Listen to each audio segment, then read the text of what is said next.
Ouça agora o bate-papo do Projeto Mayhem, do site projetomayhem.com.br.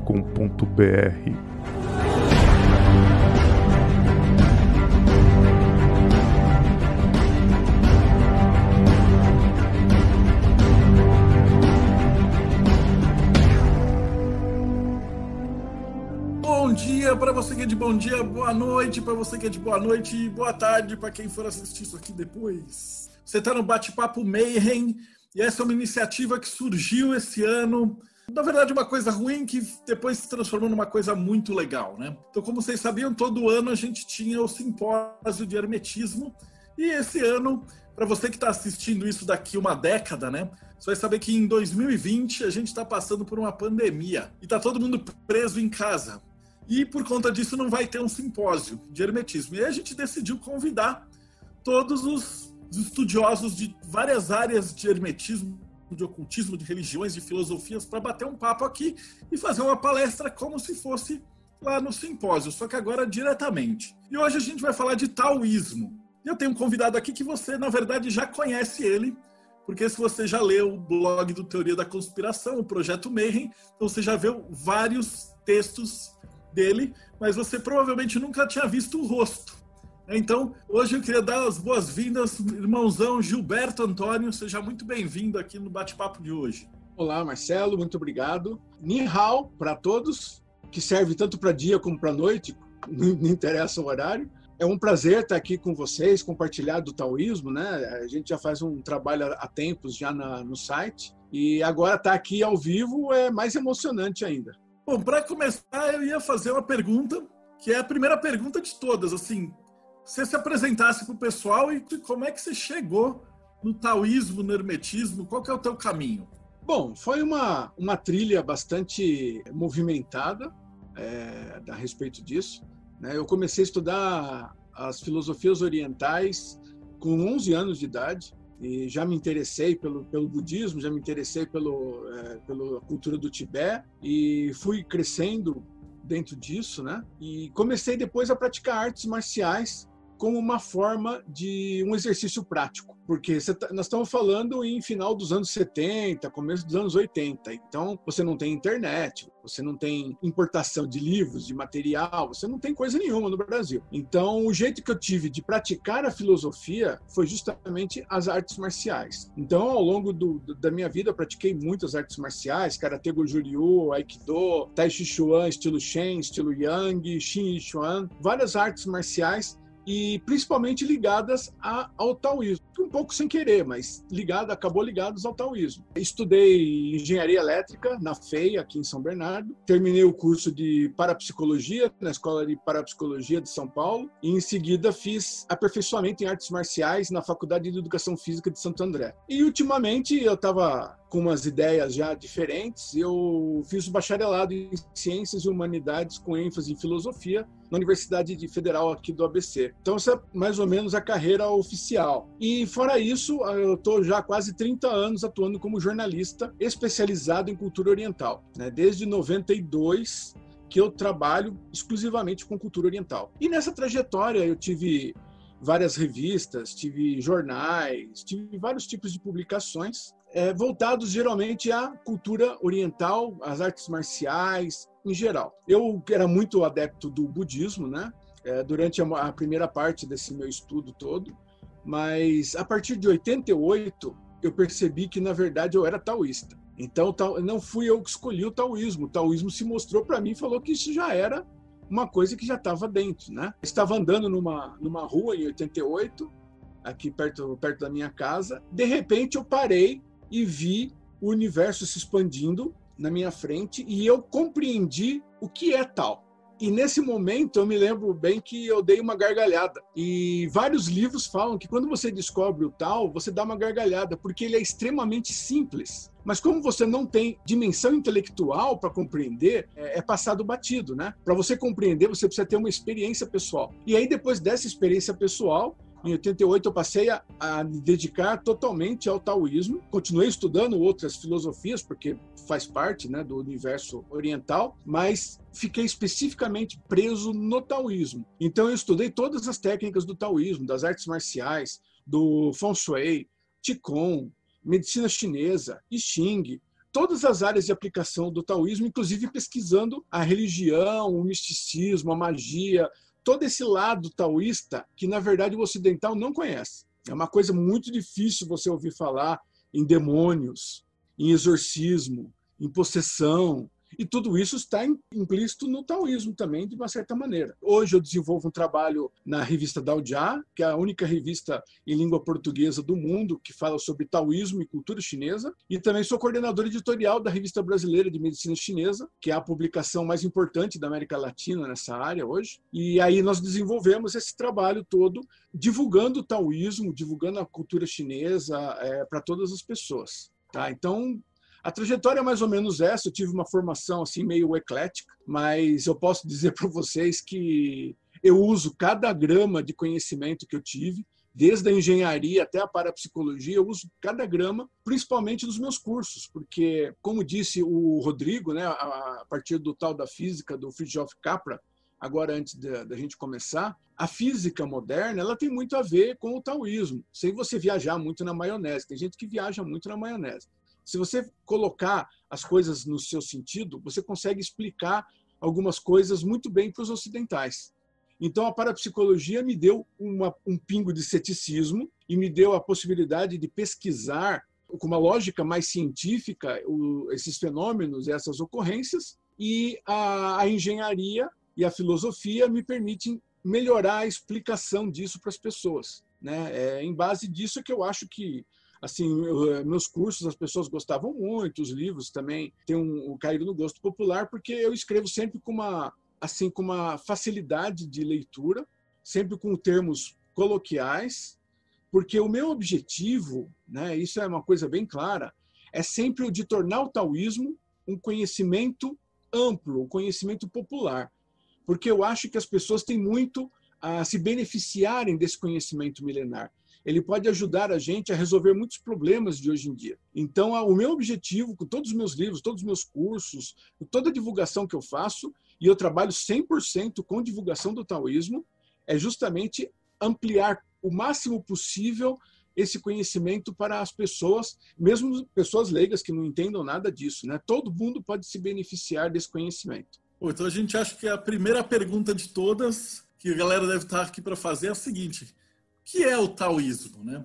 Quando é que ele começou? Vamos trabalhar, então, a partir da história do taoísmo. Como é que ele surge? Me fala dos princípios, como é que surgiu e como é que se desenvolveu. Nós temos, assim, como um ponto de partida do taoísmo a obra Tao Te Ching, de Lao Tse. Ela foi composta por volta do século V ou VI a.C., tem, portanto, uns 2.500 anos de idade. Ela é o ponto de partida porque foi nessa obra que aparece pela primeira vez o termo Tao. Então, se você falar taoísmo, ele nasceu com o Lao Tse, mas as raízes são muito mais antigas, porque o I Ching ele foi escrito 500 anos antes do Lao Tse, baseado nos hexagramas que eram muito antigos há 3.000 anos atrás. Já eram considerados muito antigos. Então, as raízes do taoísmo elas se perdem na história, mas ele começou a ser moldado a partir de Lao Tse, que criou os fundamentos dessa filosofia. Então, nós temos essa parte antiga, considerada como a parte clássica da filosofia chinesa, nós temos o Lao Tse, nós temos o Chuang-Tze, no século III a.C., e nós temos as obras de Li Tze, também no século II a.C. Essa amálgama já permite, nesse período, que você comece a aparecer alguns conceitos, que a gente vai falar daqui a pouco, que culminaram no Qigong, no Tai Chi, na medicina chinesa, em todas as técnicas que utilizam a filosofia taoísta. A partir do século II da nossa era, Zhang Daolin, que era um estudioso do taoísmo, ele teve uma visão, ele viu Lao Tse, apareceu para ele e conversou com ele a respeito do desenvolvimento de uma religião. Então, Zhang Daolin ele pegou esse conhecimento do taoísmo e se juntou com a religião ancestral chinesa. Então, desde tempos imemoriais, os chineses têm uma tradição religiosa, né, com base no xamanismo mongol, com base em técnicas muito antigas, que faz o culto aos ancestrais, esses tipos de oferenda, e que foi bem determinado por Confúcio. O livro dos ritos que Confúcio compôs, ele sintetizou esses rituais, esse conhecimento religioso. E Zhang Daolin, no século II, ele faz isso, ele junta o taoísmo com essa religião e ele forma uma religião taoísta, usando a filosofia do taoísmo e as técnicas religiosas tradicionais chinesas. Isso criou uma certa confusão, principalmente para nós ocidentais, principalmente hoje em dia. É dito que o taoísmo antigo, clássico, o filosófico, ele é chamado de Dao Jia. Jia significa família, então é a família do Tao. Ele é usado para o taoísmo filosófico e ele é usado para o taoísmo de modo geral. Quando se fala em taoísmo, se fala Dao Jia. Por isso, inclusive, que é o nome da revista. Nós falamos de taoísmo de uma maneira geral, de uma maneira ampla. A religião, ela é conhecida como Tao Jiao. Jiao significa ritual. Então, seriam os rituais do Tao. Então, você teria a filosofia do Tao e você teria os rituais do Tao. Isso é negado peremptoriamente por acadêmicos e, inclusive, pelos religiosos. Eles dizem que o que existe é taoísmo religioso, não existe mais nada. Só que você tem que perceber que, quando Zhang Daolin criou o taoísmo religioso, o taoísmo já tinha 700 anos de desenvolvimento. Inclusive, no século I a.C., o grande historiador Tima Chen falou sobre uma escola de pensamento chamada taoísmo, chamada Dao Jia. Então, isso já foi marcado no primeiro século antes de Cristo, que existia uma corrente de pensamento já do taoísmo. Então, você pode falar do taoísmo filosófico e do taoísmo religioso sem problema nenhum, porque você vai fazer Qigong, você não vai fazer nenhum tipo de exercício religioso. Você está fazendo um exercício baseado na filosofia taoísta. E isso veio também para cá, a partir do século II. Outros taoístas começaram a desenvolver esses trabalhos em cima. Então, a filosofia não parou, ela continua, sempre junto com a religião, mas nem sempre dentro da religião. Então, quando o John Blofield, o pesquisador britânico, ele esteve na China nas décadas de 20 e 30 do século passado, ele constatou que existiam comunidades taoístas leigas, por assim dizer, eu não gosto dessa palavra, mas não religiosas, por assim dizer, e existiam comunidades religiosas. Então, você tem essas duas instâncias dentro do taoísmo perfeitamente. E ao longo desses últimos 1.800 anos, e quando a gente fala de uma coisa muito antiga, começa a ficar até meio perdido essas coisas, né? Porque nós somos um país que tem 500 anos, você fala que o negócio tem apenas 1.800, é uma coisa meio estranha.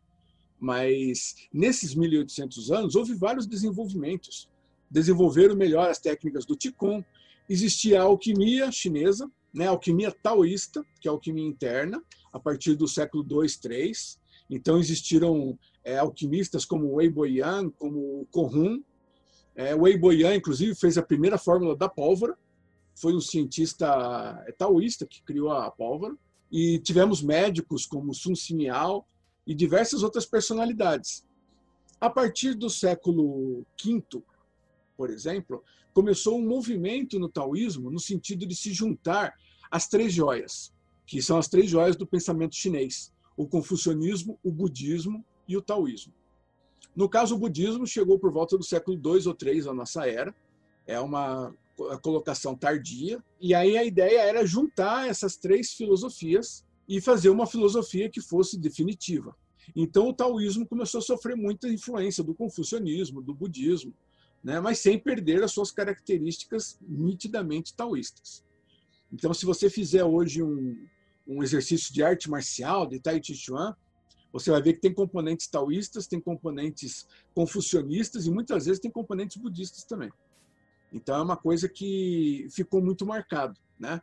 Se você pegar, por exemplo, o Zen ele nasceu na China como o budismo Xian. O budismo Xian é uma mistura do budismo Mahayana da Índia com o taoísmo. A fusão dos dois deu o budismo Xian, que depois foi levado para o Japão como o budismo Zen. Então, existe muito desse entrosamento do taoísmo com as outras filosofias. Mas o que a gente realmente desenvolve aqui é o taoísmo filosófico, porque é um taoísmo que é aberto a todas as pessoas e que possui as suas técnicas, né? Se você pegar Tai Chi Chuan, se você pegar Qigong, medicina chinesa, acupuntura, ervas, massagem, I Ching, Feng Shui, que é um negócio tão triste, esse desenvolvimento do Feng Shui aqui no Ocidente, que é muito lamentável. Mas se você pegar o Feng Shui tradicional, mesmo chinês, todos eles usam exatamente os mesmos conceitos, porque todos são derivados do pensamento taoísta. Então isso é uma coisa muito interessante, uma coisa muito legal, né? Ao longo desses últimos 800 anos, desde que o taoísmo virou religião, o desenvolvimento filosófico, o desenvolvimento das técnicas permanece, ele continua até nossos dias. Inclusive, tem uma última edição da nossa revista, teve Chao Bichen, que foi um taoísta comecinho do século XX, e ele começou a moldar as técnicas taoístas tradicionais com a anatomia ocidental. Então, ele começou a usar o conhecimento ocidental para poder aperfeiçoar as técnicas taoístas e torná-las mais modernas. Então, ele fez uma ponte entre a China antiga e a China moderna. Então, o taoísmo continua se reinventando, continua se desenvolvendo até os dias de hoje. É uma coisa bastante interessante você ver esse tipo de colocação, né? Porque é uma filosofia das mais antigas do mundo e que, ao contrário do que acontece geralmente, ele tem 2.500 anos de desenvolvimento ininterrupto. Isso é uma coisa que é, assim, uma preciosidade. Se você contar a partir do I Ching, que é a base de todo esse pensamento, que começou em Yang e outros conceitos, nós vamos ter 3.000 anos de desenvolvimento ininterrupto. Isso é uma coisa praticamente inédita. Você tem um desenvolvimento contínuo.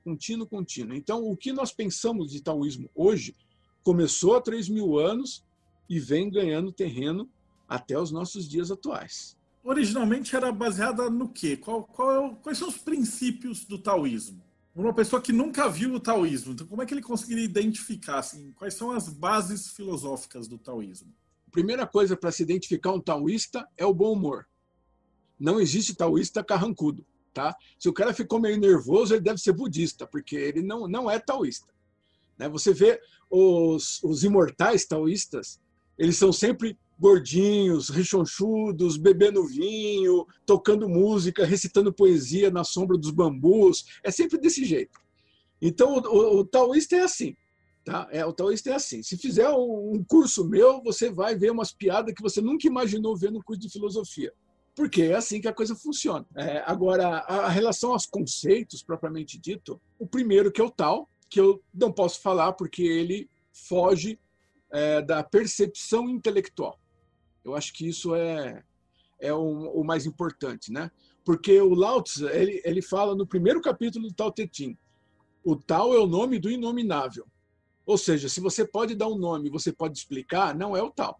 Aí já começa a bagunçar o meio de campo, né? O ocidental já morde a língua, já começa a ficar nervoso já. Porque o que o Lao Tzu fez é que ele teve uma experiência de hiperconsciência, de expansão de consciência, e ele não conseguia falar sobre aquilo. Então ele deu um apelido. Ele chamou de Tao, que significa caminho, né, em chinês. Então ele deu um apelido. Então o que é Tao? É um apelido de uma expressão de consciência, de uma expansão do universo que não pode ser concebida em palavras. E aí, como ele deu um apelido, aí ele conseguiu falar sobre isso. Né? Ele conseguiu falar a respeito disso. E esse é o princípio número 1, está lá na primeira linha do primeiro capítulo do Tao Te Ching, que é o livro número 1 do taoísta. E a partir daí nós temos uma consequência de coisas. Nós temos uma particularidade, né? Um conceito que é o Wudi, o vazio, que é um vazio primordial. É o Wudi, o vazio, que permite que o nosso universo existisse. Ele permitiu isso, ele estava lá antes. Porque para você ter alguma coisa, você precisa ter um espaço para que aquela coisa ocupe. Né? Se não houver um espaço, não pode existir alguma coisa ali. Então, o nosso universo, para existir, ele precisava de um vazio. E esse vazio é chamado de Wudi, que é o vazio primordial. No nosso universo, apareceu o universo no Wudi. Os taoístas já falavam do Big Bang há 2.500 anos, que é a ideia original da criação do universo.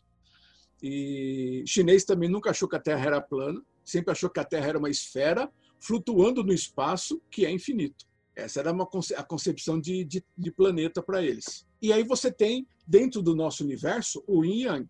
Então, o Yin e Yang são duas polaridades que elas são complementares. Uma depende da outra. Yin gera Yang, Yang gera Yin. Yin controla Yang, Yang controla Yin. Então não existe nada que seja só uma coisa. Se você chegar e disser, tal coisa é Yang, significa o quê? Que o Yang é maior nessa coisa do que o Yin. Mas o Yin está lá. Então você tem sempre as duas qualidades em qualquer coisa. É uma coisa inerente do nosso universo. O nosso universo manifestado é uma coisa inerente. Então o que acontece? Esse Yin Yang, ele permanece unido, ele nasceu unido, e agora ele está em movimento. Então o Yang passa a ser Yin, o Yin passa a ser Yang, ele está sempre em movimento. Uma das coisas importantes no taoísmo é justamente isso. Tudo está em movimento, com movimento contínuo, movimento perpétuo. Nada está parado. Tanto é que se você tiver energia parada no seu corpo, a medicina chinesa trata como doença, porque é a estagnação de energia, não pode ter energia parada. O Feng Shui, que faz a mesma coisa da medicina chinesa, ele pega energia estagnada na casa e ele tenta resolver, porque nada pode estar parado, você tem que estar sempre no fluxo. Yin e Yang é a mesma coisa, Yin e Yang estão num fluxo contínuo. A partir dessa polaridade dupla, Yin e Yang, você tem a consequência dos trigramas. Então, o trigrama, que é aquele desenhinho, né, de as linhas colocadas dessa forma, eles são o Yin e Yang, que é uma linha cheia Yang e uma linha quebrada Yin. É o Yin e Yang que se manifestam nos 3 níveis do universo, que é céu, homem, terra. Então, nós, os humanos, estamos entre o céu e a terra. Então, essas três níveis que tem no nosso universo se manifestam nos trigramas, através do Yin e Yang, que são as linhas cheias e quebradas. E aí você tem esses 2 conceitos unidos. Então, por isso que a gente fala que, a partir do vazio, aparece o Yin e Yang, aparece o nosso universo, a partir dessas polaridades, aparecem os trigramas. Então, existe uma consequência de movimento disso, né? Metafísico. Existe uma consequência. E os trigramas nada mais são do que estados de mutação. Como o universo está sempre mexendo, tudo sempre movendo, esse estado de mutação ele é gerado por essas 8 figuras, que são esses 8 trigramas. Quando eles são agrupados 2 a 2, eles geram os hexagramas, que são desenhos com 6 linhas, que é a base do I Ching. O I Ching, na verdade, são 64 hexagramas. Esquece o texto. O texto é um complemento. O texto foi escrito milhares de anos depois dos hexagramas. Então, os hexagramas é que são I Ching. Então, você tem 64 figuras dessa, que representam 64 mutações de energia do universo. É essa combinação que forma tudo que a gente vê. Então, quando você faz uma consulta ao I Ching, você vai obter um hexagrama, porque o hexagrama vai te dar a situação energética de mutação naquele momento. É exatamente isso que o I Ching faz.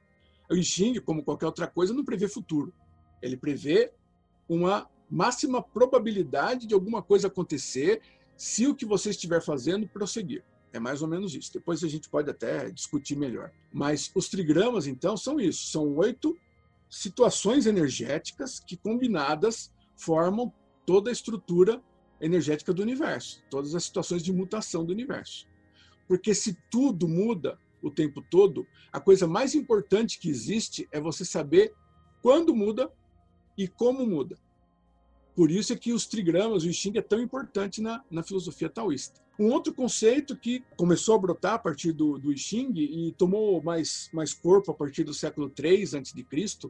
é o dos 5 movimentos, que são popularmente conhecidos como 5 elementos.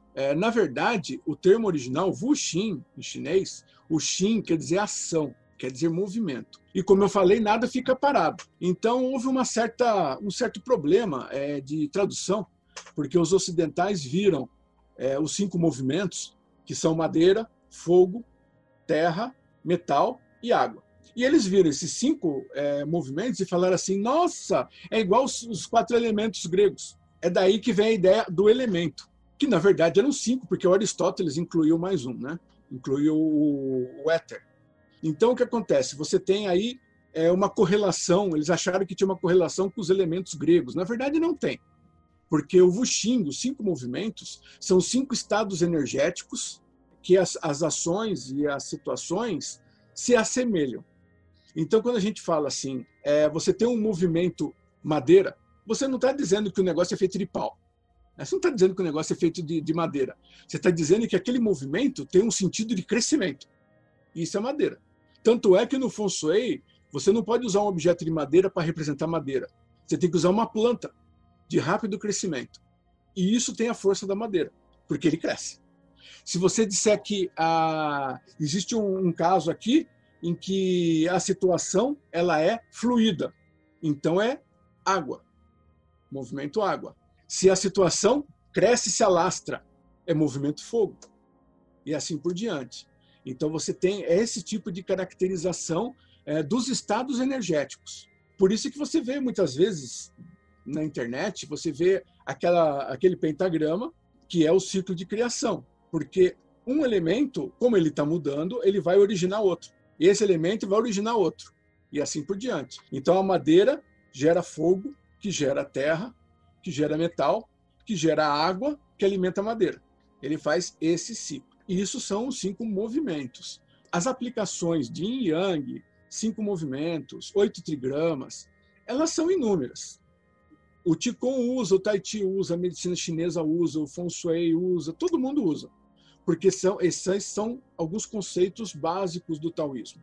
O que eu acho que é muito importante, que eu gostaria de salientar, é que o taoísmo ele é baseado na observação e na utilização das leis da natureza. Ponto. Não é verificação de divindade, não é enxergar fantasma, não tem nada de místico nisso. São consequências da natureza, são leis da natureza. Como são leis da natureza, todas as técnicas taoístas usam os mesmos conceitos, né? Porque é tudo a mesma coisa, está tirando da mesma natureza. Então você vai ter os mesmos conceitos sendo refletidos em todas as técnicas, em todas as categorias. Então, a partir do momento que você estuda o taoísmo, que você desenvolve um conhecimento dessas técnicas, você pode dominar qualquer tipo de coisa. Você pode dominar Tai Chi, Qigong, medicina chinesa, qualquer coisa que seja. Por outro lado, você pode ser o maior especialista físico em Qigong do mundo. Se você não souber essa teoria, você não sabe o que você está fazendo. Isso é fundamental. Isso se reflete tanto nas técnicas que você tem entre os estilos internos, que são os estilos taoístas de arte marcial, você tem 3 tipos de arte marcial que são bem característicos. Você tem o Tai Chi Chuan, que ele usa o Yin e o Yang. Então o Tai Chi Chuan é todo expansão e recolhimento. Expansão e recolhimento. É Yin e Yang o tempo todo. A pessoa te ataca, você recua. A pessoa recua, você ataca. Você avança. Então você está sempre fazendo esse movimento Yin e Yang. Né? Ele vem pela direita, você sai pela esquerda. Sempre um movimento Yin e Yang. Você pega o Pak Ma Chan, ele é uma arte marcial baseada nos 8 trigramas do I Ching. Então você vai ter 8 situações em volta, em que você pode andar, né, em volta do oponente. Ele é um sistema circular. Ele anda em volta do oponente e você vai ter 8 configurações de mão para você poder golpear baseado nos 8 trigramas. Já o Xin Yi Chuan, ele é baseado nos 5 movimentos. Ele é considerado um dos estilos mais violentos que tem na arte marcial chinesa, porque ele não é um estilo defensivo, ele é estilo ofensivo. Então, o cara do Xin Yi Chuan, na hora que ele posiciona para combate, ele já parte para cima do sujeito. Ele não vai ficar esperando acontecer alguma coisa. E ele é baseado nos 5 movimentos. Então, você vai ter a técnica do metal, você vai ter a técnica da terra, da madeira, você vai ter... Cada técnica vai ocupar um movimento. E aí um movimento vai suceder ao outro. E assim por diante, usando os 5 movimentos. Então vocês veem que essas técnicas são tão importantes que você consegue desenvolver uma arte marcial baseada em um desses conceitos. Os outros estão presentes, mas esses conceitos têm a primazia na articulação. Então todas as técnicas taoístas são baseadas nesses conceitos energéticos. Agora, existem outros conceitos mais filosóficos, como o conceito do Wu Wei, que é a não ação, que é outra coisa incrivelmente mal compreendida. O pessoal acha que não ação é você sentar aqui e ficar esperando o universo mandar alguma coisa. Aqui entre nós, isso não vai acontecer. Porque o Wei, o que é? O Wei é você estar sentado num barquinho, descendo o rio. E o que você faz? O taoísta ele vai sentar, apreciar o sol, vai olhar o barulho da água, né? Vai tirar um cochilo e vai ver aonde que o barco vai chegar. Aí, quando o barco estiver chegando numa bifurcação, ele vai olhar a bifurcação e vai tomar a decisão de seguir para um lado ou para o outro. Tá? Então, o que acontece? O Way não é você não ter livre-arbítrio, aceitar qualquer coisa, né? Algum tipo de fatalismo. Não é isso. O Way é você tomar as decisões observando em que direção as coisas estão indo. Então, as coisas estão indo numa determinada direção e você quer ir na outra. Você vai quebrar a cara. Não adianta. O que o taoísta faz? Ele relaxa, deixa ir e vê o que ele pode fazer para atingir os seus objetivos. Eu vou para cá, eu vou para lá, eu posso dar uma remadinha para acelerar, eu posso dar uma remadinha para diminuir a velocidade. Eu não vou mudar de direção, eu vou continuar seguindo a direção, mas eu vou descobrir se eu vou mais para o meio da margem, mais para o meio do rio, eu vou ver em que direção que eu estou andando. Então você tem o controle do barco, seguindo a direção que a natureza está te empurrando. Agora nós estamos nesse Covid miserável do inferno. E o que acontece? Nós estamos aqui fazendo uma live, passando esses ensinamentos para todos vocês interessados, porque é o caminho. Eu vou querer seguir, chego para o Marcelo e falo, não, vamos fazer um simpósio de qualquer jeito. Não, mas isso não vai dar certo. Você sabe disso. Né? Vai bater polícia, vai dar um rolo. Por quê? Porque a gente está seguindo o caminho. Então, o caminho, o que é? É você fazer virtual. Pelo menos por enquanto. Aí a situação muda.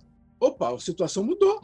Então, nós vamos ter que observar a situação de novo e ver em que direção, de que forma a gente vai trabalhar. E isso é o Way. Isso é a não ação.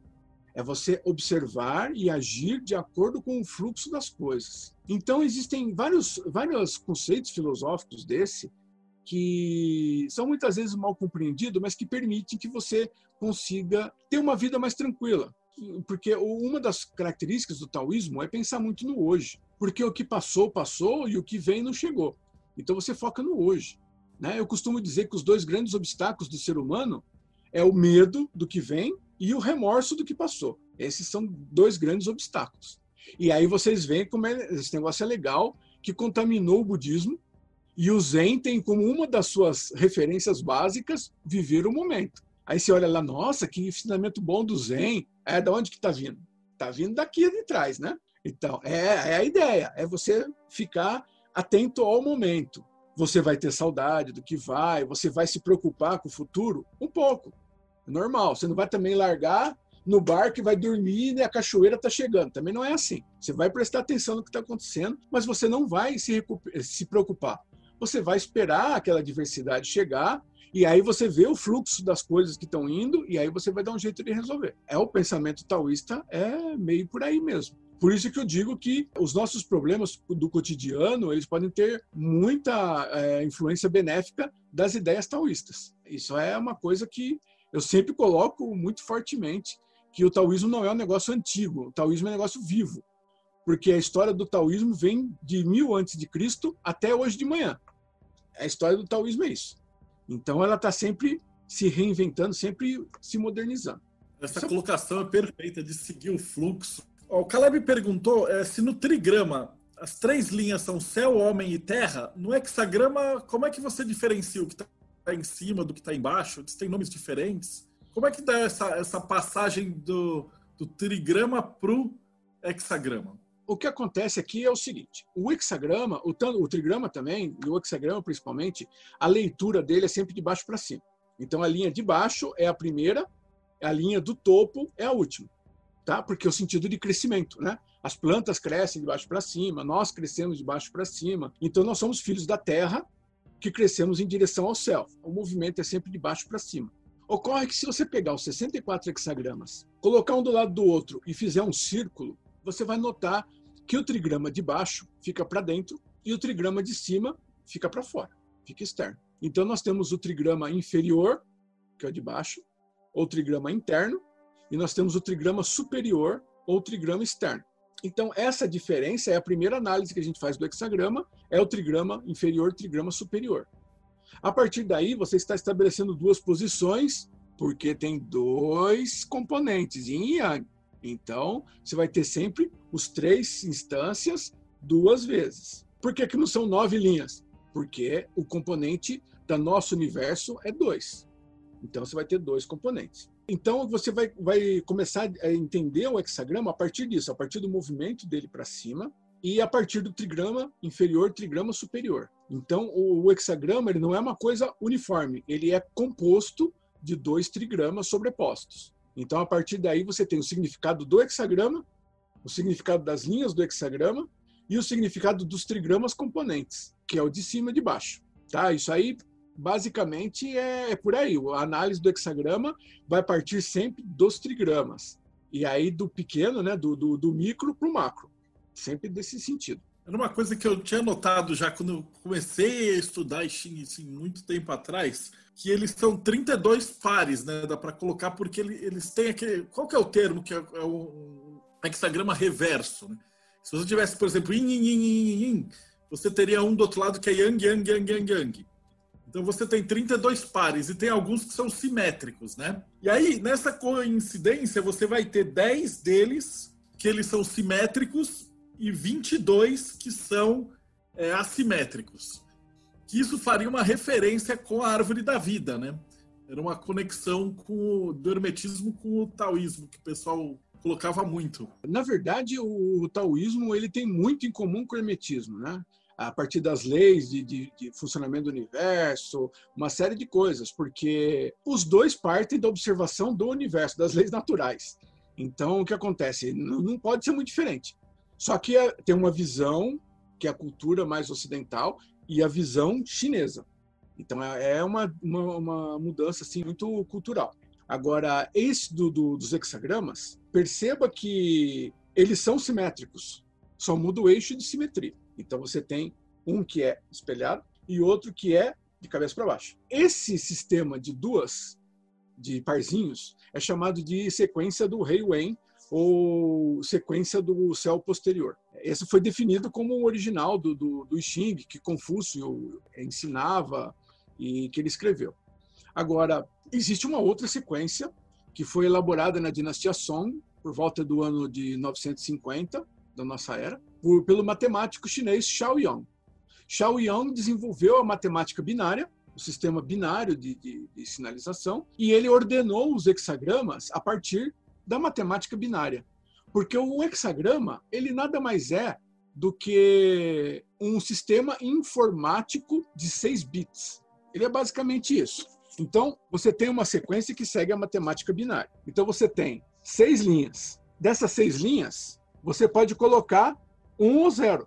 E aí você vai ter uma sequência binária de hexagramas, partindo de 000 até 111. Então você tem um sistema informático de 6 bits. E o Shao Yang fez isso, ele mudou essa ordem para usar o sistema binário, o sistema de matemática binária. Então nós temos, na verdade, essas duas sequências. Uma sequência que é considerada do céu anterior, porque ele não é uma sequência cíclica, né? É uma sequência numérica perfeita, e nós temos a sequência do I Ching tradicional, que é uma sequência que tem começo e tem fim. Então ele forma um ciclo do universo. Quando você chega no hexagrama 63, ele fala assim, após a conclusão. E o 64, que é o último, ele fala antes da conclusão. Aí o pessoal fala, mas por que o último é antes? Porque o último está virando uma zona, já um caos, para começar um novo ciclo. Então, essa ordenação do Rei Wen, ela é cíclica, ela pertence ao nosso universo, né? O universo manifestado. E a sequência da matemática binária, que é uma sequência perfeita, ela é uma sequência do céu anterior. Ela pertence a um universo imanente, não um universo manifestado.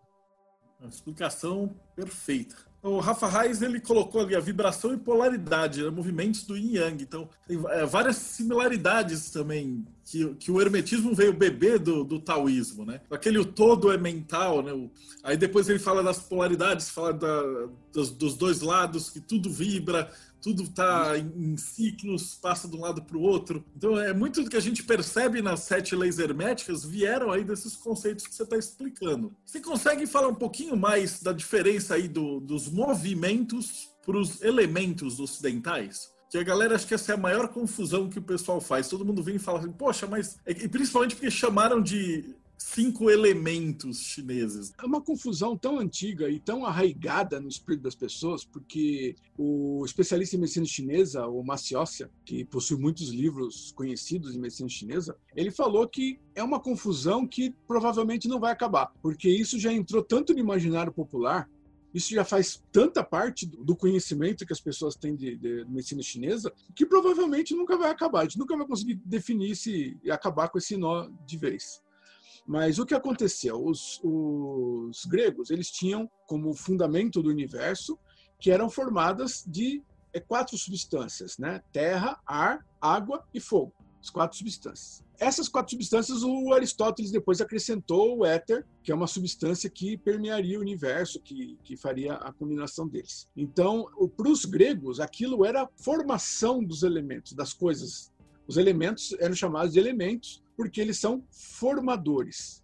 Se pegar em química, um elemento químico é o hidrogênio, o oxigênio, é um átomo, é um formador das coisas. O elemento, para os gregos, era um formador das substâncias. Para os chineses, isso é transitório. Então, o que acontece? Você tem características de madeira. Você pode não ficar madeira o resto da vida. Você pode mudar isso para outra coisa. Então, isso está em mudança. Então, os chineses consideram que existem 5 padrões de mudança. Esses padrões de mudança são 5 movimentos. Então, você tem uma coisa que tem uma característica de movimento ascendente, descendente, horizontal. Essas características vão colocar como analogia os elementos, fogo, água, madeira, metal e assim por diante. Então, é por analogia essas condições energéticas. E para os gregos, não, isso era a realidade. Você pegar a nossa tela aqui, que nós estamos vendo aqui, ela era formada, por exemplo, de 3 partes de madeira, 2 partes de água e 1 parte de ar. Era isso, era uma formação mesmo das substâncias, né? Ao passo que, para os chineses, isso é uma condição muito dinâmica. Por isso é que o movimento é o termo mais correto, porque é uma condição muito, muito dinâmica das coisas. E do teu ponto de vista como terapeuta, o cara que estuda medicina... Porque a nossa medicina vem dessa ideia dos 4 humores, depois está muito arraigado nessa questão de 4 elementos.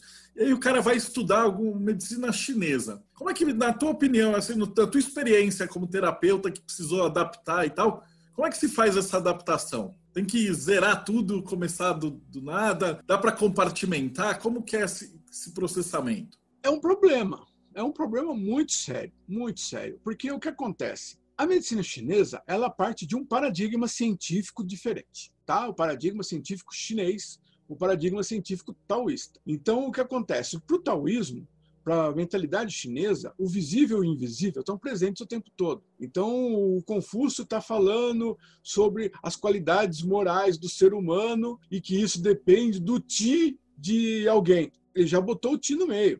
Já botou um negócio que é imaterial. Então, o taoísmo ele é muito baseado nisso. A medicina ocidental, não.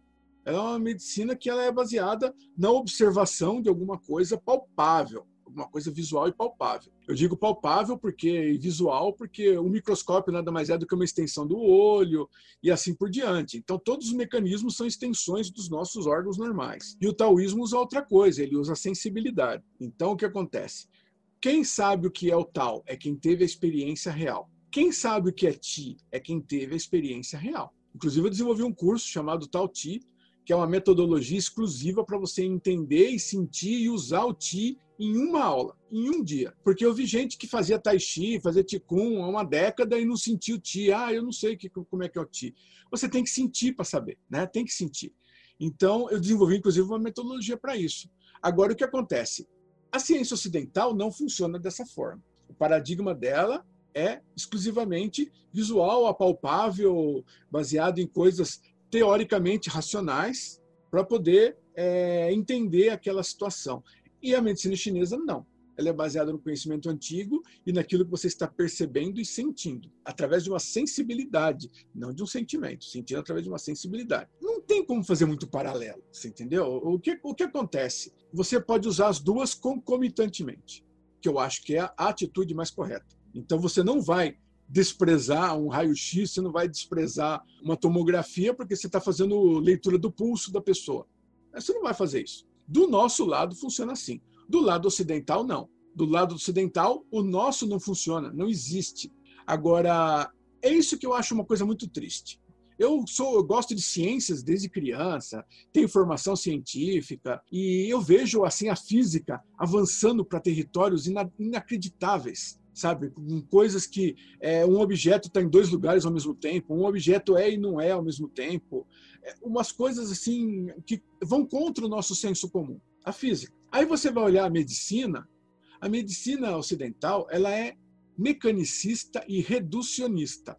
Ela é uma medicina, uma ciência do século XIX. A ciência médica ainda não chegou na racionalidade, no conceito dele, ainda não chegou no século XX, quando se começou a desenvolver a mecânica quântica e outras áreas. Ele ainda não chegou.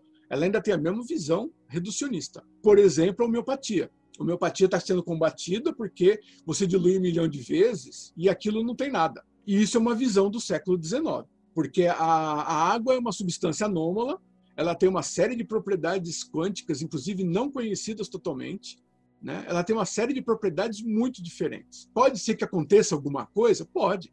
Você não pode chegar a dizer que não existe. Então, a racionalidade médica ela é muito limitada, ocidental, muito limitada. E ele não consegue abranger a medicina ocidental, a medicina chinesa. E eu vejo, inclusive eu dei aula em escolas de acupuntura, e eu vejo muita gente se perdendo tentando racionalizar de forma ocidental a medicina chinesa. Isso não vai acontecer. Não vai acontecer. Eu acho que você tem que ter uma certa coerência com aquilo que você está fazendo. Então, você está estudando medicina chinesa, você vai ter que fazer Qigong para melhorar a sua energia, ou Tai Chi. Você vai ter que estudar I Ching. O médico Sun Simiao, da dinastia Song, ele falava que ninguém pode ser um bom médico sem saber o I Ching. Aliás, sem dominar o I Ching. Então, você vai ter que saber o I Ching.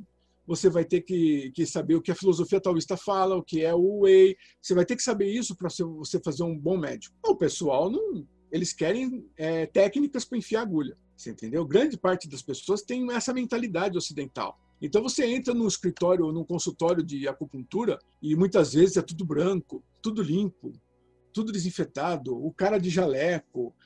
Nossa, é um negócio que você não sabe a diferença do consultório de acupuntura e de um médico. A não ser o cartaz lá com os pontos de acupuntura na parede, a única coisa que diferencia um consultório de acupuntura de um médico. E, na verdade, o negócio não deve ser bem assim. Você tem que ter a cabeça na cultura chinesa e aí os olhos na medicina ocidental para você poder fazer um bom tratamento, né? Porque nenhum terapeuta holístico de qualidade, nenhum terapeuta de medicina chinesa de qualidade vai chegar para o cara e vai falar assim, não procure um médico. Você vai se tratar comigo e não procure um médico. Ninguém fala isso.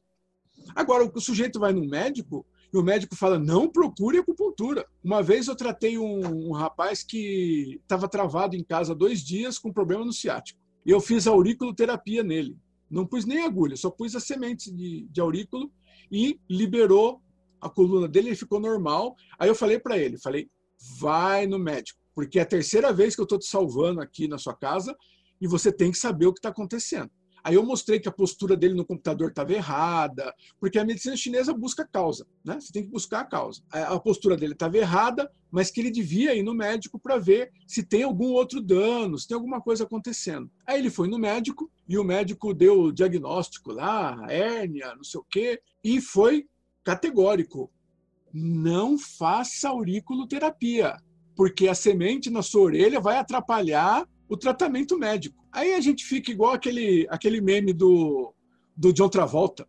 Você fica procurando o caminho, porque você não consegue entender um negócio desse, né? O sujeito toma uns remédios poderosos, injeção na veia, vai fazer uns tratamentos fisioterapêuticos lá, vai fazer tração, os cambal, e a semente na orelha vai ser terrível para o problema do cara. Então existe um conflito muito grande, porque vocês podem perceber, a ciência médica hoje está passando por uma crise muito grande, né? A crise atingiu o ápice no coronavírus, mas isso vem antes.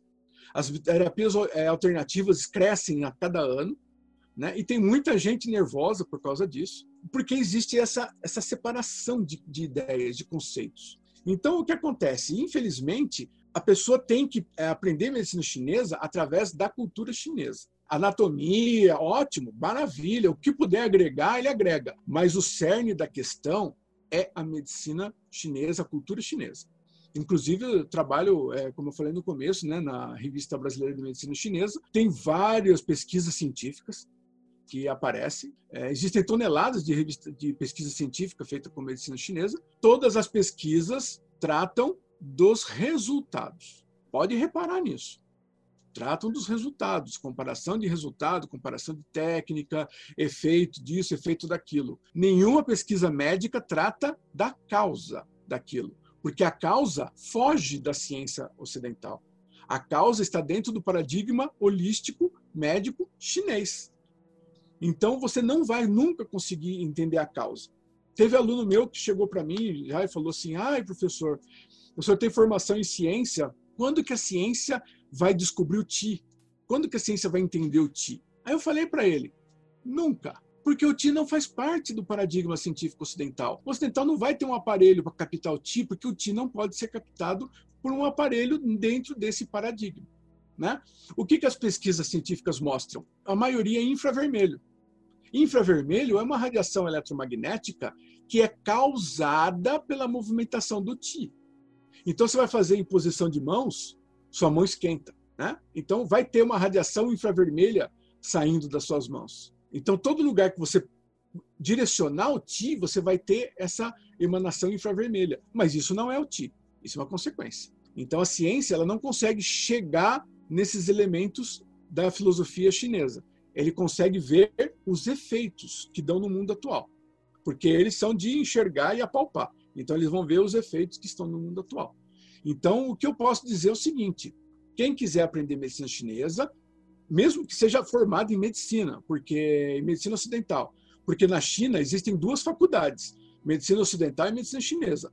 São coisas diferentes. O cara formado em medicina chinesa, em medicina ocidental, não pode fazer acupuntura. Ele tem que ser formado em medicina chinesa. Então, o que vai acontecer aqui? A pessoa tem que trazer esse conhecimento ocidental como um acréscimo ao conhecimento tradicional chinês. Você vê aqui na faculdade Ebramec, o Dr. Reginaldo, lá que coordena os estudos, ele é um estudioso especialista em clássicos da acupuntura chinesa. Ele fez agora há pouco tempo um doutorado em uma universidade chinesa, doutorado em medicina chinesa. Isso não é pouca coisa. E ele está sempre batendo nos clássicos. Porque se você não ler os clássicos antigos chineses, não entender o que os médicos antigos chineses, você não faz medicina chinesa, você só enfia agulha. Tá? Você não pode, você tem que entender. Porque muitas vezes nem agulha você precisa. Na China, hoje, o tratamento principal é com ervas. Você pode ter uma técnica de Qigong, o Wai Chi Liao Fa, que é uma técnica de projeção de energia. Você pode ter Toina, que é a técnica de massagem. Você pode ter exercício de Qigong, que é terapêutico. Você tem vários mecanismos dentro da medicina chinesa. Então, você precisa compreender esse universo. E esse universo, a base dele é o taoísmo. Rodrigo, ele perguntou como é que os antigos chineses mapearam os meridianos no corpo? Assim, existem escolas diferentes de acupuntura ou chegou-se num consenso de onde estão os chakras, onde estão os meridianos? Essa é uma excelente pergunta. O que a gente sabe é que eram pessoas de grande sensibilidade. Quando você adquire um grau maior de sensibilidade, você começa a perceber os pontos, você começa a ver uns trajetos de energia brilhando, você começa a enxergar algumas coisas dessas. Tive poucas experiências disso, infelizmente, mas é uma coisa muito interessante. Você começa a perceber, né? Você começa a sentir. E antigamente, cada médico tinha o seu mapa. Cada médico tinha a sua versão do mapa, porque cada médico percebia a coisa de uma forma diferente. A partir da dinastia Tang, a partir do século V, o governo central, a dinastia Tang, ela foi formada por imperadores taoístas. Todos os imperadores da dinastia Tang, durante uns 300 anos, se não me engano, todos os imperadores, com exceção de um, eram taoístas. Então, o que eles fizeram? Vamos padronizar essa confusão. E aí eles juntaram os manuais, juntaram os melhores médicos que tinham, e definiram um padrão. Para vocês terem uma ideia, essa época eles já imprimiam mapas de pontos de acupuntura em cores. Né? Estão falando em impressão, em dezenas de milhares de exemplares de mapas de acupuntura, para se tornar um padrão. Esse padrão foi sendo aperfeiçoado. A dinastia Song, no século IX, fez grandes avanços a respeito disso. Então, os formulários de ervas, os mapas de acupuntura, eles foram padronizados e eles foram sendo aperfeiçoados e ampliados com o passar do tempo. Então, desde uns 1.500 anos que nós temos Com algumas exceções, nós temos um padrão de pontos colocados, né? Mas antigamente cada um tinha o seu mapa, cada um enxergava de uma forma. Deixa eu ver se tem alguma outra pergunta da medicina, que eu vou partir para a pergunta do I Ching como oráculo, que também é outra coisa que a ciência não vai reconhecer nunca, né? Como é que você vê a visão aí desses hexagramas terem se tornado esse instrumento de oraculação, né? A gente chama de prever o futuro, mas está errado, né? Como você colocou, enxergar como se fosse uma imagem energética do que está acontecendo, né? Queria que você falasse um pouquinho mais dos hexagramas como oráculo. Esse negócio de oráculo, eu acho que é um mal entendido. O ocidental, como eu falei, o paradigma científico ocidental, ele é muito limitado, né? Por que a ciência tem coisas tão grandiosas, descobertas tão grandiosas? Porque ele trabalha dentro de um limite estreito. Então, dentro daquele limite estreito, ele tem altíssima precisão. Agora, você pulou o muro, não tem mais jeito. Não entra mais nada. Então, o que acontece? Ele te dá o estado das coisas naquele momento. E qual a possibilidade daquela mutação ocorrer no futuro. Então, tudo muda. Então, existe uma mutação que vai ocorrer aqui. E você vai observar, ele vai te dizer o estado das coisas e a possibilidade de uma mutação acontecer, mantidos esses resultados atuais. Então, isso não é ver o futuro. Existe um termo ocidental, eu não me lembro direito, é você fazer uma projeção do que pode acontecer baseado no que está acontecendo agora. Só que por ser um sistema energético, sincrônico e tudo mais, ele tem uma sutileza muito grande.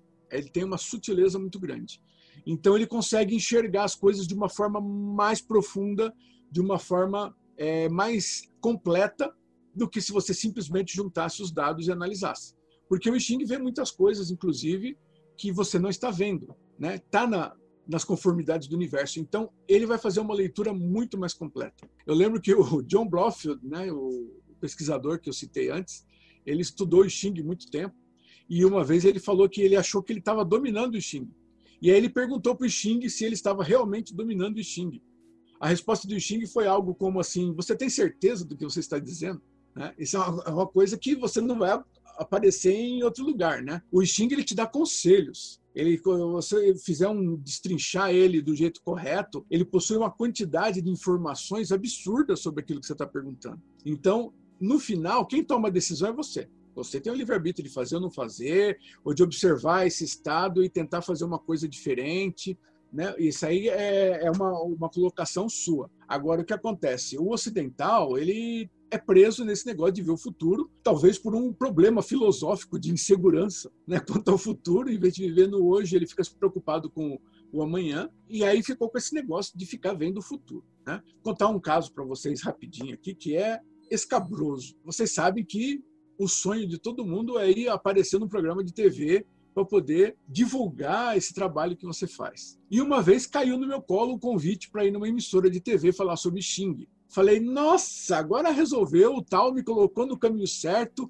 e eu vou fazer uma mega apresentação do Xing. Aí me falaram que tinha um porém. Como era fim de ano, eu teria que fazer previsões para o ano novo. Aí, droga, gentilmente eu recusei o convite, agradeci muito, né? Obviamente nunca mais me chamaram, mas eu não vou ficar falando se a Xuxa vai casar. Você entendeu? Eu não consigo fazer um negócio desse. Eu não consigo. Você pode me pagar aí uma grana preta. Eu não vou conseguir fazer um negócio desse. Então é muito difícil isso. Tem um segundo caso, que é igualmente escabroso, que é com astrologia chinesa. Uma repórter que fazia matérias para várias revistas, ela entrou em contato comigo e falou: Gilberto, precisava, né? Acho que era o ano do cachorro. Não me lembro nem que ano que era. Ela falou assim: precisamos de algumas previsões assim, para o ano e tal, e não sei o quê. Falei: tá bom, eu tenho bons contatos na Malásia, no sudeste da Ásia. Eu vou ver o que o pessoal lá está falando. E aí eu monto uma coisa para a revista, né? Era uma revista de adolescente. Aí eu montei o artigo, coloquei lá as previsões para cada signo, do jeito que tem que ser. Aí eu mandei para ela. Aí deu algumas horas, ela mandou de volta para mim e falou assim: Gilberto, sabe o que é? A editora achou que as previsões estão muito ruins. Eu falei: jura? Tá muito ruim o negócio, né? Falou: então, aí precisa dar uma amenizada, porque tem signo que vai estar muito ruim. Eu falei: por que vai? Não, mas foi, tá bom. Então vamos lá. Dei uma amenizada lá, tá? Tirei algumas coisas, né? A gente não mente, a gente omite. Aí a gente deu uma mexidinha, beleza. Aí daqui a pouco veio o retorno. Ela falou que ainda está muito pesado. Ainda precisa ser mais, né? Se ser mais assim. Aí eu falei, ok, eu já assumi o compromisso, vamos fazer isso aqui. Aí eu reduzi, deu acho que 3 linhas para cada signo. E aí, beleza, saiu, foi publicado. Aquele sucesso tremendo, né? Agora, qual que é o problema disso? Deixa eu falar para vocês, para que serve a porcaria do horóscopo? Para que serve essa desgraça?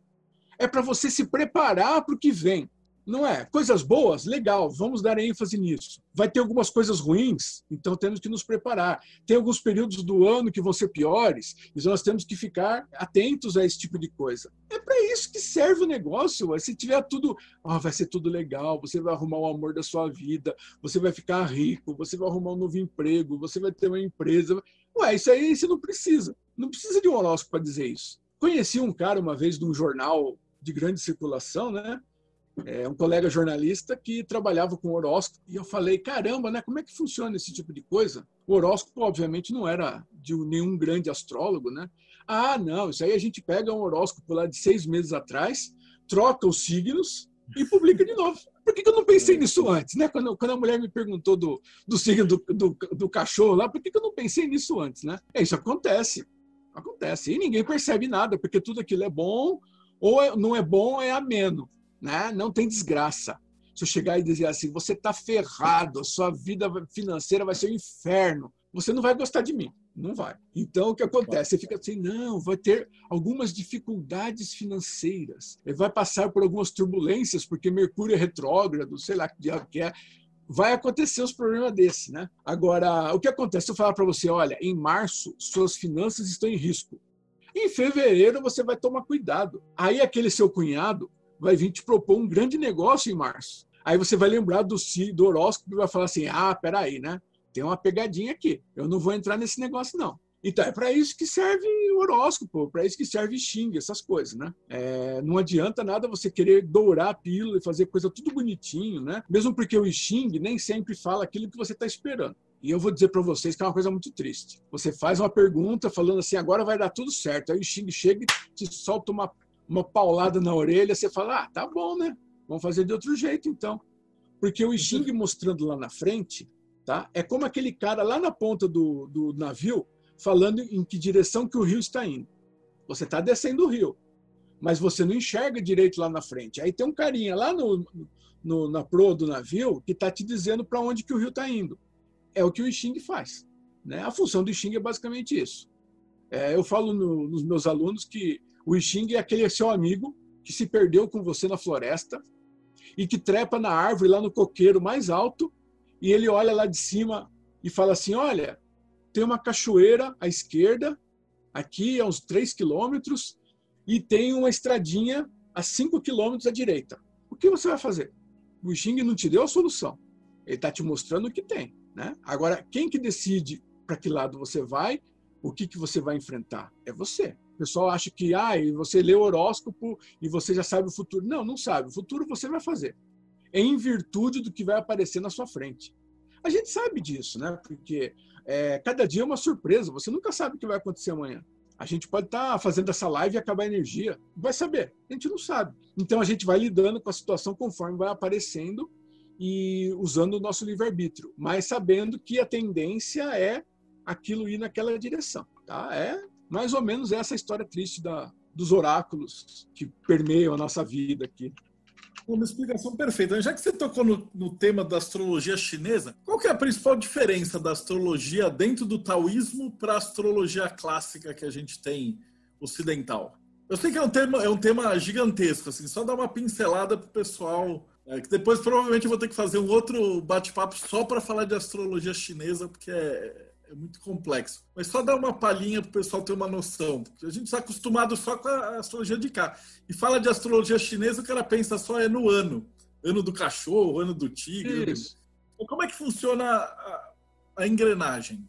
A principal diferença, né, não é a minha especialidade, eu acho muito interessante a astrologia chinesa, eu nunca estudei muito a fundo isso. Agora, a principal diferença que eu vejo é que, por causa do Xing, trabalhar com mutações e trabalhar com ciclos, a astrologia chinesa ela é baseada em ciclos. Então, ela é extremamente numerológica. Então, você tem as estrelas, tem aquele negócio, mas ele não fica só fazendo mapa estelar. Tem muitas escolas de astrologia que são numerológicas. Então, seria meio longo explicar o funcionamento disso, mas é basicamente o seguinte: o calendário chinês é chamado de Jiazi. Ele é baseado em 60 anos. É um ciclo, 60 anos. E aí esses 60 anos se repetem, né? Baseado nos troncos celestes e nos ramos terrestres, que são energias que vêm do céu e da terra. Então, essa junção, eles vão formar 60 composições, 60 parzinhos, como os trigramas, né, formam pares para ser hexagramas, ele vai formar 60 parzinhos. E aí o que acontece? Quando se fez uma popularização disso, se criou essa história de bicho, né, dos animais. Só que os animais são quantos? 12. Como os animais são 12 e os ciclos são 60 anos, então eles acrescentaram os 5 movimentos. Então, você tem o animal e você tem o movimento.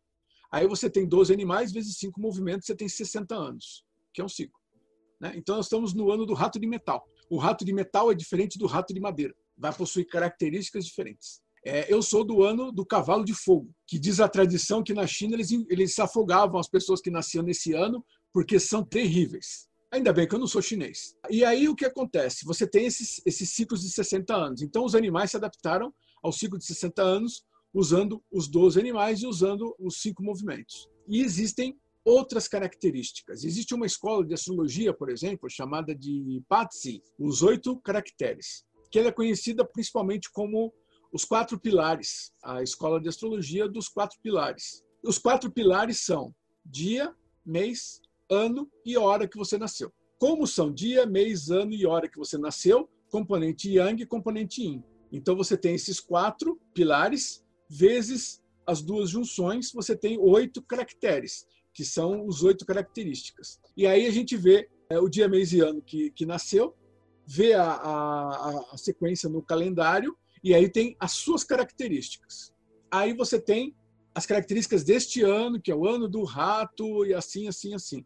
Aí você pega essas características, bate com a outra e você sabe se tem muito metal no seu signo, se tem muita água, como é que bate com esse ano é metal, então como é que funciona isso daí. E aí você vai ter, assim, uma previsão, né, de possibilidades que vai acontecer ao longo desse ano para cada tipo de signo. Então é um exemplo, né? Existem várias escolas de astrologia, mas é um exemplo de como eles usam os ciclos e a matemática para fazer um cálculo astrológico. Genial também. Então, a gente está chegando aqui já quase no finalzinho. Primeiramente, o pessoal está pedindo muito para dar uma bibliografia, uma recomendação. Eu queria que você falasse aqui, depois eu vou pegar com você para a gente colocar nos comentários, mas só para a gente deixar registrado aqui. Eu tenho 14 livros publicados, são todos excelentes, vocês podem adquirir sem problema nenhum. O que eu indicaria assim, para vocês conhecerem é Os Caminhos do Taoísmo. É um livro que eu escrevi em 2016. Pode ser adquirido em papel ou pode ser baixado gratuitamente no meu site, versão integral, com foto colorida ou escambau. Esse livro, o que acontece? Ele é um panorama do taoísmo que é o mais completo já editado no Brasil, porque eu falo sobre a origem, a história, os conceitos filosóficos, como a não ação, né? Os conceitos mais filosóficos. A gente fala sobre os mestres, a gente fala sobre os livros do taoísmo, as técnicas, Qigong, Tai Chi, todas essas técnicas direitinho, e o aspecto religioso e o aspecto místico também. Então, ele é uma abordagem, uma panorâmica geral. Se você pegar esse livro, você lê esse livro, tem umas 300 páginas, você vai ver o panorama geralzão do que é o taoísmo, né? Essa é, assim, uma indicação forte para começar nessa área. Tá escrito de forma coloquial, que nem eu estou falando com vocês aqui, né? Eu indicaria o livro Tao Te Ching, a versão do mestre Wu Shern, que foi o fundador da Sociedade Taoísta do Brasil. Ele traduziu o Tao Te Ching diretamente do chinês arcaico para o Brasil, para o português. Porque esse papo de saber chinês é razoável, tá? Quem sabe chinês sabe mais budismo, taoísmo, é razoável. Porque o que acontece? Essas obras clássicas, elas foram escritas em chinês arcaico. Então, para um chinês de hoje ler, ele precisa de uma tradução do chinês arcaico para o chinês moderno, tá? Em Xing acontece isso também.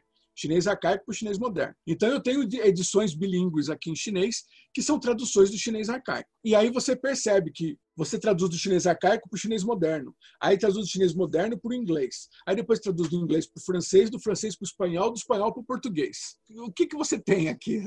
Ficou faltando alguma coisa no caminho. Tem as interpretações pessoais. É complicado o negócio, né?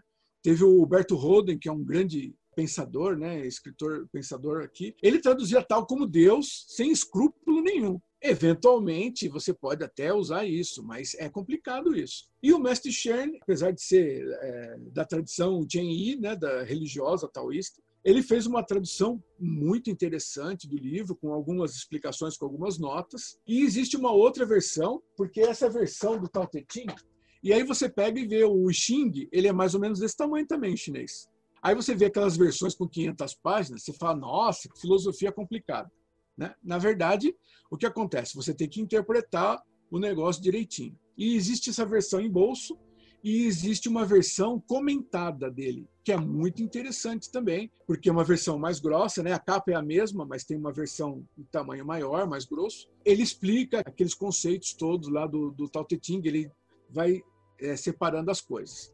O que eu posso falar para vocês, tomarem muito cuidado, é que o comentário é apenas um comentário. Por melhor que seja a pessoa, ele vai refletir aquela visão dela e vai refletir a visão da sua linhagem, da onde ela vem. Então, vocês têm que ter sempre esse cuidado. Verifica o texto original e aí os comentários ajudam a explicar o texto, sempre tendo em mente que o comentário pertence a uma determinada pessoa. O Rafa perguntou para o pessoal que é hermetista, existe uma versão do Tao Te Ching do Aleister Crowley.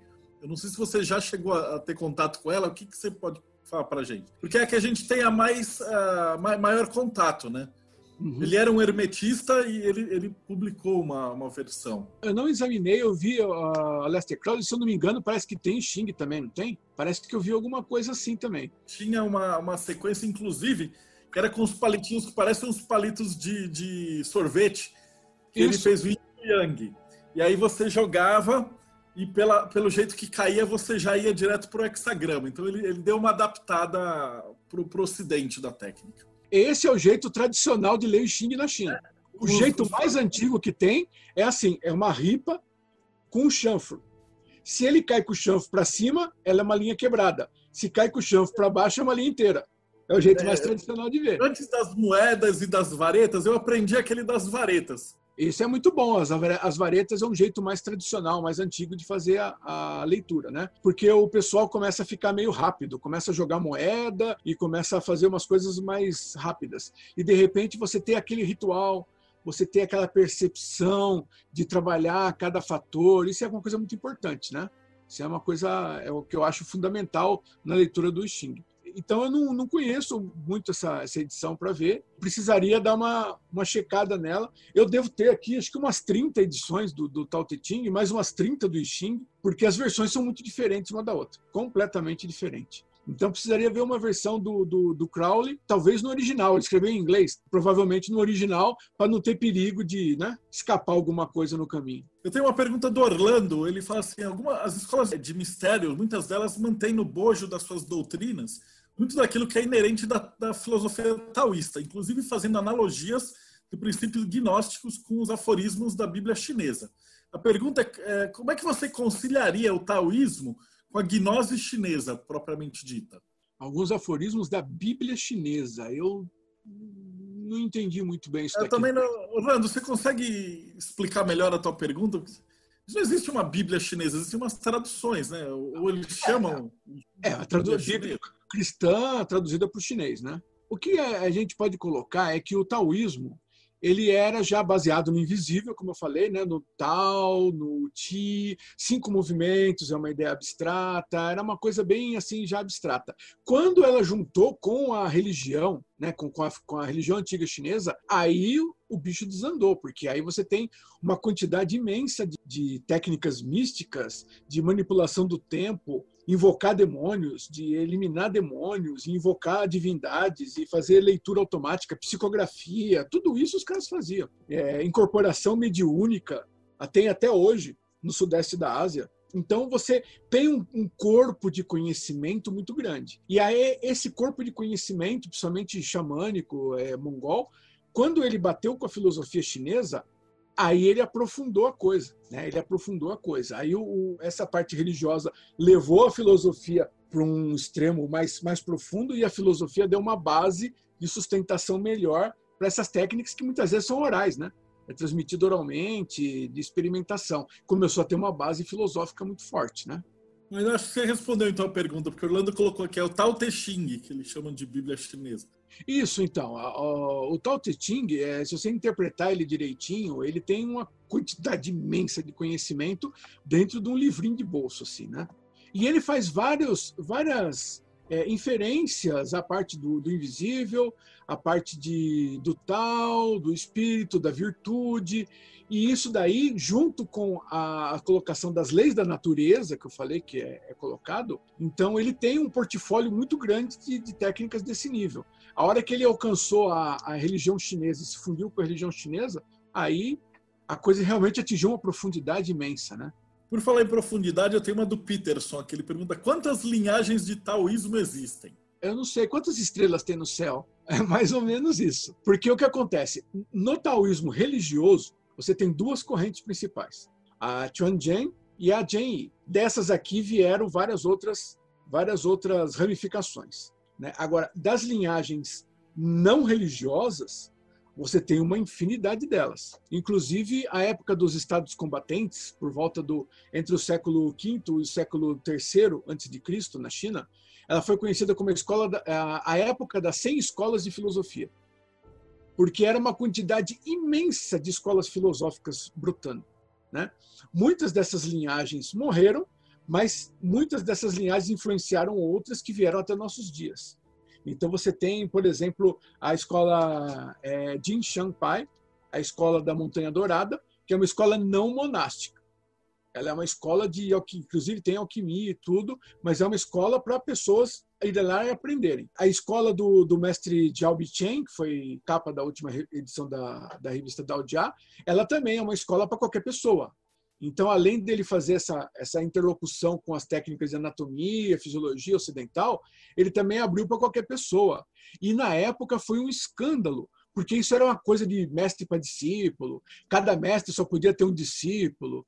Manja aquele negócio de Jedi, que cada mestre tem um padawan só, né? Não, ele pegou e abriu para todo mundo. Todo mundo podia estudar na escola dele e atingir o taoísmo.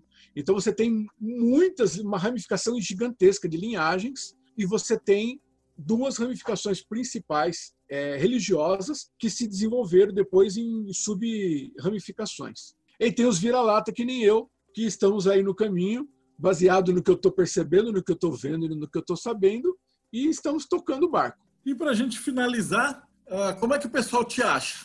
O cara assistiu isso aqui, achou super legal, ou ele quer falar com você? Como é que ele te encontra? Basicamente, nós temos o site taoísmo.org, que é um site aberto para todos os ramos do taoísmo, né? Tem vários textos meus, tem textos de outros autores também, inclusive do mestre Shen, que escreveu esse livro do Tao Te Ching. Tem vários tipos de links para você procurar outras coisas também na internet. E nós temos os vídeos do nosso canal, Amigos do Tao. Nós estamos produzindo aí de 1 a 2 vídeos por semana, também explicando esses princípios, os conceitos e as técnicas do taoísmo, né? Fala sobre os livros também, né? Tem várias sugestões de leitura. Nós temos um mini curso de Xing totalmente gratuito, que eu ministrei também, com 4 aulas em vídeo. E você tem essa possibilidade de ter esse contato com o taoísmo através do site taoísmo.org, que é simples, né? Lá também tem sempre a última edição da nossa revista, para você fazer download, e o endereço do site da revista, que todas as edições estão disponíveis gratuitamente para você ler online ou fazer download. Grande parte desse trabalho é todinho gratuito, para divulgação do taoísmo mesmo. E aí tem o meu site pessoal, laochan.com.br, que aí tem os meus cursos, os meus livros, todos os meus artigos, inclusive artigos que não falam exclusivamente de taoísmo, né? Esses são os dois assim, canais principais. No taoísmo.org você vai achar o endereço do canal, dos vídeos, vai poder assistir os vídeos e tem o endereço do canal, e também a nossa página do Facebook, Amigos do Tao, que a gente está sempre colocando material de outros países também. A revista Daojia, ela tem material dos 5 continentes. Nós temos colaboradores dos 5 continentes que mandam material para a gente. Então é um negócio assim, bastante bacana, uma coisa muito aberta para todas as correntes de taoísmo. E a gente traduz tudo para português, todos os artigos estão em português. E é um jeito muito legal de você ter contato com várias coisas. Inclusive tem um artigo meu longo a respeito do 5 elementos e 5 movimentos, inclusive com os termos escritos em chinês, escritos em grego. Tem uma parte filosófica ali interessante. Então a revista ela tem um material muito rico para você complementar esse seu aprendizado. E todos os meus livros estão no site do laochan.com.br, inclusive alguns livros gratuitos também. Tem vários livros meus que estão todos na íntegra, tá? Muito material gratuito para baixar também, para conhecer melhor essa arte que eu acho tão importante hoje em dia. Cara, fantástico. Acho que foi didático, preciso e abordou muito. Quer deixar uma última pensamento, alguma coisa para o cara que está escutando até teve esse tempo a gente? Gostaria. Eu sempre termino as minhas palestras e os meus cursos, inclusive eu fiz um vídeo agora para o canal sobre isso. Eu sempre termino todas as minhas palestras e cursos falando sobre os 3 tesouros do Tao. Os 3 tesouros do Tao são simplicidade, humildade e benevolência, que não são regras de conduta, porque não pode ser uma coisa artificial, né? Você é simples porque exigem. Não, é uma coisa que brota naturalmente do seu coração, quanto mais você se aproxima do Tao. Então, você pode medir a sua caminhada na vida através do aparecimento dessas 3 qualidades em você. Quanto mais simples, mais humilde, mais benevolente você for, mais próximo do Tao você estará. Fantástico. Fechou com chave de ouro, então. Então, para você que estava nos assistindo, muito obrigado e até o próximo Bate-Papo Mayhem.